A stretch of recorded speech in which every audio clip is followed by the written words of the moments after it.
Hey guys, welcome back to my channel. I'm Becca, and today I'm diving into the wonderful and mysterious, yet some people find it very terrifying, ballpoint pen. Well, I have been doodling with ballpoint pen for a while, and I'm still trying to get the hang of it, but I have to say that I have been getting the hang of it for a while now, and sometimes it's okay and sometimes it's not, but that is the wonderful and totally amazing world that we dive into today with ballpoint pen. Don't know why I almost forgot what that was, but yeah, that's what we're doing today. Why am I using ballpoint pen? Well, the same reason why sometimes I color with a red or blue colored pencil. It's mostly so I can activate parts of my brain that can get used to drawing without having an eraser near me. This illustration that I'm doing, this little doodle that I'm doing right now, it was the first one, so you could probably consider it almost as a warm-up, but I didn't really like it in the beginning, and mostly because I kind of messed up a lot while I was doing it, but at the same time I told myself that I was not going to stop. I was gonna find a way to try and make it better, and that's technically why working or starting out coloring with ballpoint pen does. You can't erase. Either you give up and start over, or you can find your way around it to try and make what you're doing at that moment work. And that's exactly what I did with this. I just kept going. I did want to start over. I wanted to rip this page off and start over, but I didn't. I just kept going. And I did, at the end, I kind of ended up liking it for the simple fact that it reminded me of like a really twisted like villain from maybe like an action movie, like the crazy psychos from the action movie The Villains. So I actually kind of ended up enjoying that. And even though in the beginning I really felt really bad about this illustration, I really did not want to like continue it in any way possible, I still kept going with it because I need to get better at not erasing all the time. And the more I practice with mediums that I cannot erase with, the better I'll get with them. And with ballpoint pen, I have noticed that the more I draw with them, even if I make like a tiny mistake, I normally go and I try to fix it as best as I can. There is an image. There is actually a drawing that I did way before I started doing this one, that I drew the same image twice because I didn't like the way that I shaded in the other one, and I thought it was a lost cause. But on this one, I didn't want to give up. I didn't want to start over. I just continued trying and working with the ballpoint pen just to make sure that I had everything under control. And that's technically how I started getting better at it afterwards for like the other illustrations, my other doodles. That's why working with mediums that you can't erase is so good for your brain. It literally forces you to think in ways that you can solve your problem that you probably caused, even if it was by accident, just by making it better.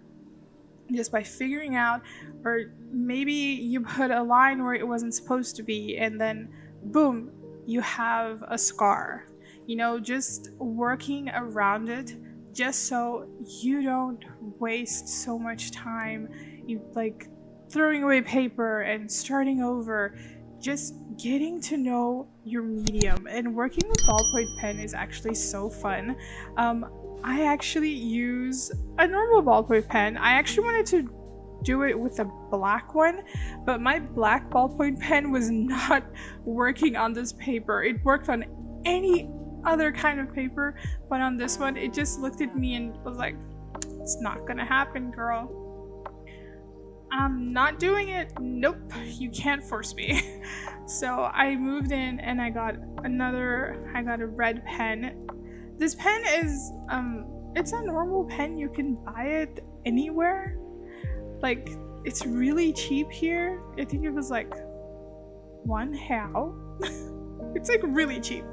So and it's a good pen.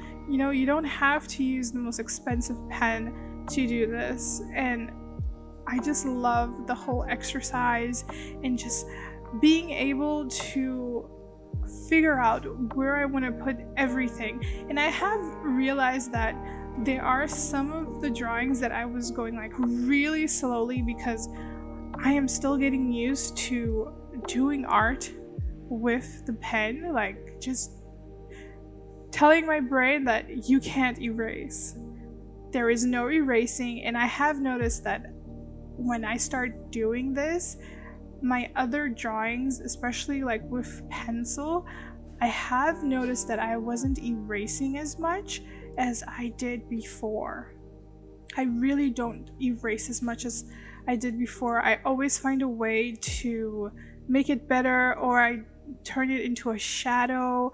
I kind of modify it and make it into my own drawing, even though I'm just practicing, but in the end it always ends up becoming like my own drawing, and that is literally the point of drawing and just simply practicing with a ballpoint pen. My shop is up and running. You can find it at beccasdesigns.store. All the new shoppers get a 10% discount by adding shop lunch at the checkout. The link will be provided in the description. Shipping has a flat rate and I ship worldwide. Now back to your regular program. Well, as I'm talking about the pen, let me also talk about the paper as well.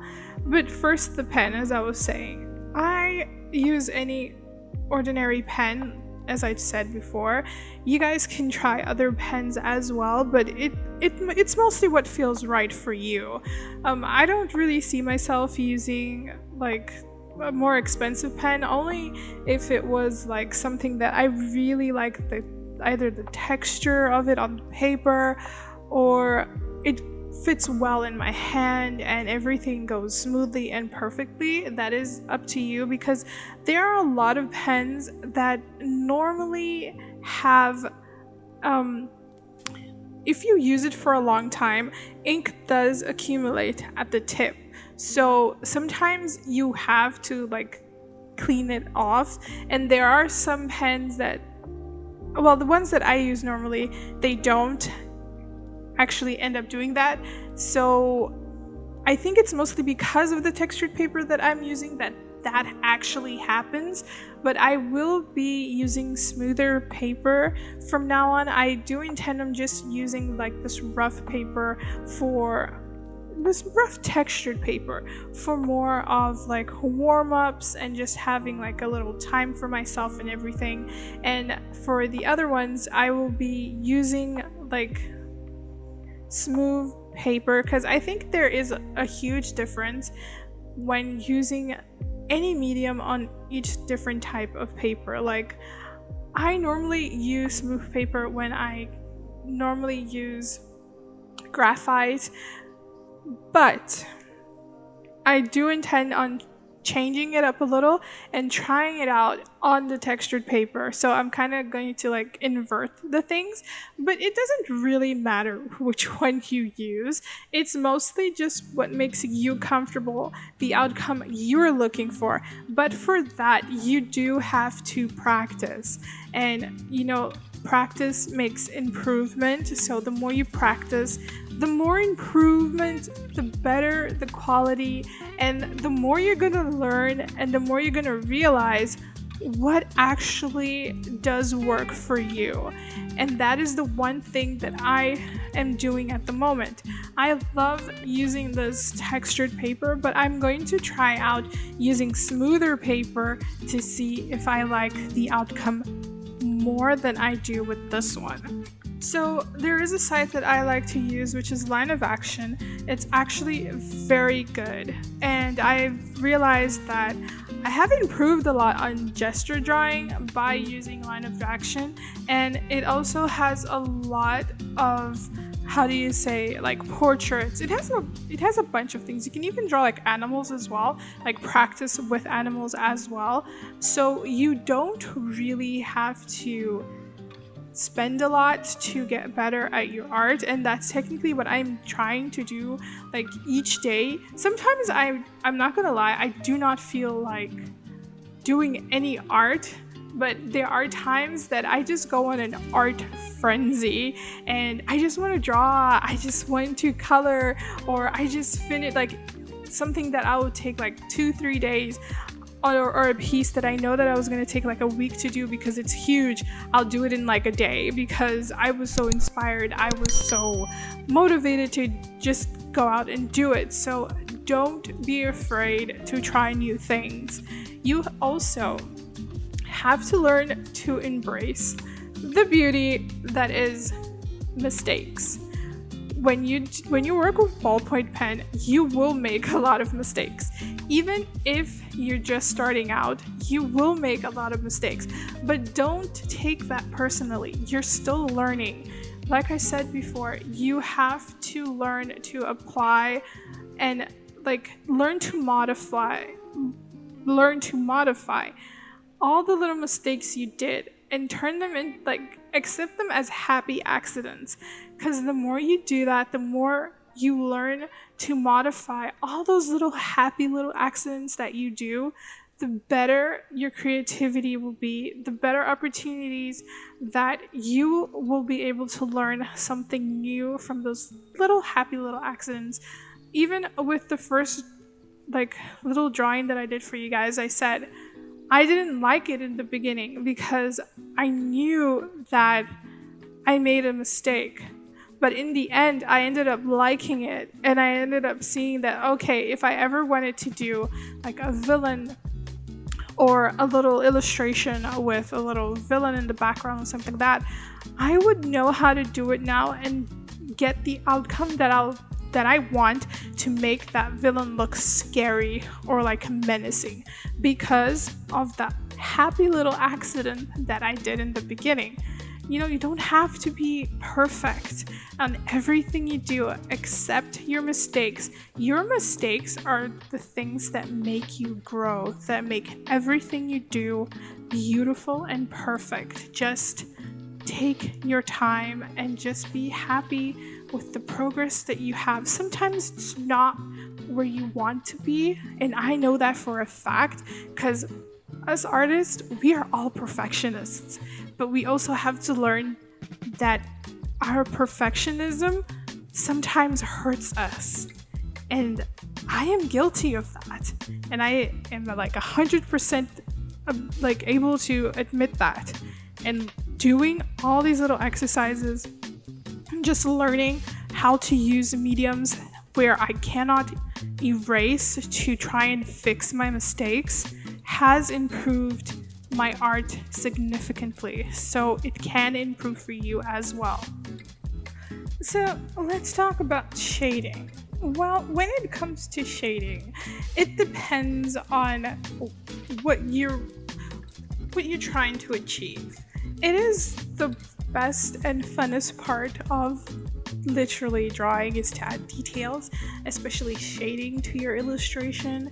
And I am the one person that I kind of tend to hold back a little, especially while I'm on this learning how to get used to and literally just loosen up while I do my illustrations and all my little doodles in ballpoint pen is shading. Sometimes I do hesitate to shade in somewhere because I feel like since I can't have the power to either Control Z or just grab my kneaded eraser or my normal eraser and just erase the little edges or something that I did wrong, that I might end up making a mess, and in the end I end up like hating what I did.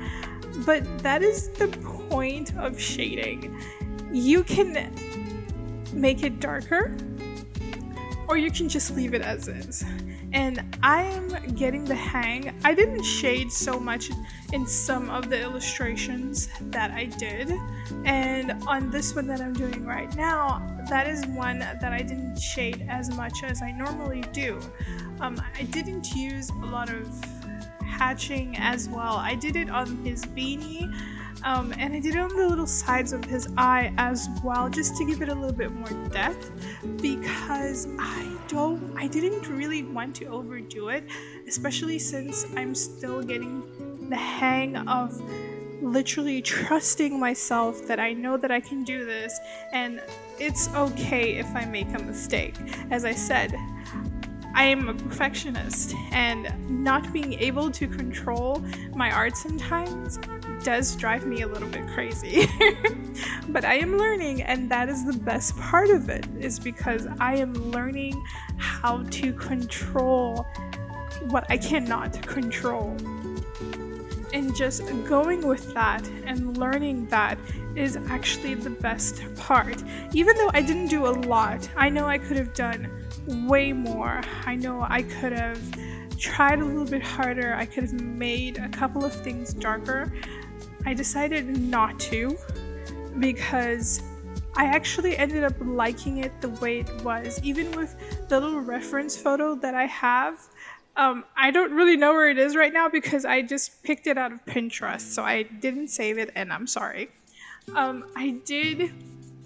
It was very light. I remember that the actual image was very light, and I actually ended up adding a couple of dark, like just little shadows there, just to give him a little bit more depth and making him pop up and making the image a little bit more realistic, more 3D. I do tend on putting my own style when I am like practicing or trying to do anything when I am drawing, for the fact that even though I am going into realism or semi-realism, because I do like to mix both cartoony and realism together, because I find it very, very good, and it's something that I have noticed that my art is all about, like mixing both realism and a very cartoony way. I really enjoy that.